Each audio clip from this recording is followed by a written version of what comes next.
प्यारे दोस्तों, शिक्षाविद प्रजापति यूट्यूब चैनल पर फिर से स्वागत एवं अभिनंदन। हमने मस्तिष्क के बारे में, मस्तिष्क क्या है, मस्तिष्क के कार्य वगैरह हमने पढ़ लिया था। मस्तिष्क के 3 मुख्य भाग मैंने बताए थे आपको, अग्र मस्तिष्क, मध्य मस्तिष्क और पश्च मस्तिष्क।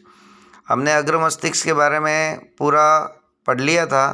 आज उसका मस्तिष्क का द्वितीय भाग जो है मध्य मस्तिष्क के बारे में पढ़ेंगे। मध्य मस्तिष्क में आपको बता दूं तो ये 4 खंडों में विभाजित होता है। कितने खंडों में विभाजित होता है? 4 खंडों में, ठीक है ना।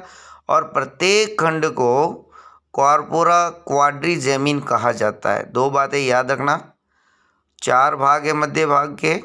मध्य मस्तिष्क से कितने भाग है? 4 भाग हैं। पहला 4 भाग है और चारों भाग, प्रत्येक भाग को किस नाम से जाना जाता है? कॉर्पोरा क्वाड्रिजेमिन कहा जाता है, ठीक है ना। जो 4 भाग है, ऊपर वाले दोनों जो भाग है वो देखने के काम में आते हैं। दोनों ऊपर वाले जो भाग होते हैं वो क्या होता है? देखने के काम आते हैं। और नीचे वाले जो 2 भाग होते हैं वो सुनने के काम में आते हैं। समझ में आ गया? इतना ही आपको याद रखना है। उसके बाद देखते हैं पश्च मस्तिष्क।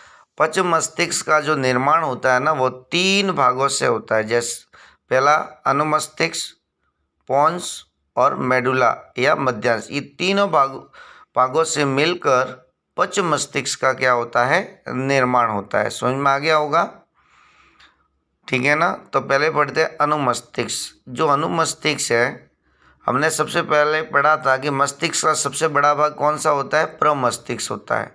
और सेकंड नंबर पर जो बड़ा भाग होता है वो कौन सा होता है? आपका अनुमस्तिष्क होता है। समझ में आ गया ना। अनुमस्तिष्क क्या कार्य करता है? ये इंपॉर्टेंट रहता है कि अनुमस्तिष्क है जो ऐच्छिक क्रिया होती है ना, ऐच्छिक क्रिया, कुछ मनुष्य की जो ऐच्छिक क्रियाएं होती है, ठीक है ना, उन ऐच्छिक क्रियाओं को कंट्रोल करने का कार्य अनुमस्तिष्क करता है। जैसे चलना, उठना, बैठना। आपको चलना है तो चले, आप वापस रुके, आपकी इच्छा अनुसार आप रुक सकते हो ना। तो ऐसी क्रियाएं जो आप, उन क्रियाओं पर आप अपना है वो कंट्रोल कर सकते हैं, ठीक है ना। तो ऐसी क्रिया क्या कहलाती है? ऐच्छिक क्रिया। उदाहरण समझ में आ गया होगा आपको, उठना, बैठना, चलना, ठीक है ना। अब कितना चलना है, रुकना कितने समय बाद आपको रुकना है, बैठना कब है, क्या है, आप अपने ऊपर कंट्रोल कर सकते हो, है ना। और अनैच्छिक क्रिया क्या? जिस पर अपना शरीर का कोई कंट्रोल नहीं होता, अपन उसको कंट्रोल में नहीं कर सकते। समझ में आया ना। तो अनुमस्तिष्क का कार्य क्या होता है? ये सबसे सेकंड नंबर का बड़ा भाग है और ये ऐच्छिक क्रियाओं पर कंट्रोल करता है। ऐच्छिक क्रिया, मुझे कब कितना चलना है तो अपन कंट्रोल कर सकते हैं, मुझे बैठना है तो बैठ जाऊंगा, ठीक है ना। ऐच्छिक क्रिया है। समझ में आया ना। और विशेष रूप से ध्यान रखना, जब कोई व्यक्ति अल्कोहल या शराब पीता है तो मानव मस्तिष्क का जो भाग है अनुमस्तिष्क, वो तंत्रिका तंत्र इतनी सक्रिय हो जाती है जब अपशब्दों का प्रयोग करता है, ठीक है ना। तो मस्तिष्क का कौन सा भाग है वो सक्रिय हो जाता है? एक प्रकार से अनुमस्तिष्क वाला भाग, ठीक है ना। समझ में आया ना। जब शराब पीता है ना व्यक्ति, तो उसे कंट्रोल में वो नहीं रहता, वो क्या बोल रहा है, उसको अब खुद के बारे में, अपने बारे में जानकारी नहीं होती, ठीक है ना। अपशब्दों का प्रयोग कर रहा है, झगड़ा करता है वगैरह, तो अनकंट्रोल हो जाता है एक प्रकार से। वो मस्तिष्क का कौन सा भाग है? वो अनुमस्तिष्क है। समझ में आ गया ना। दूसरा भाग है पोन्स। पोन्स क्या करता है? ये पश्च मस्तिष्क का भाग है ये दूसरा। और ये पोन्स क्या करता है कि मस्तिष्क के जितने भी भाग होते हैं ना, उन भागों को जोड़ने का कार्य करता है। क्या करता है? पोन्स क्या करता है? मस्तिष्क के जितने भी बड़े भाग होते हैं, उन भागों को जोड़ने का कार्य कौन करता है? पोन्स करता है। समझ में आ गया होगा, ठीक है ना।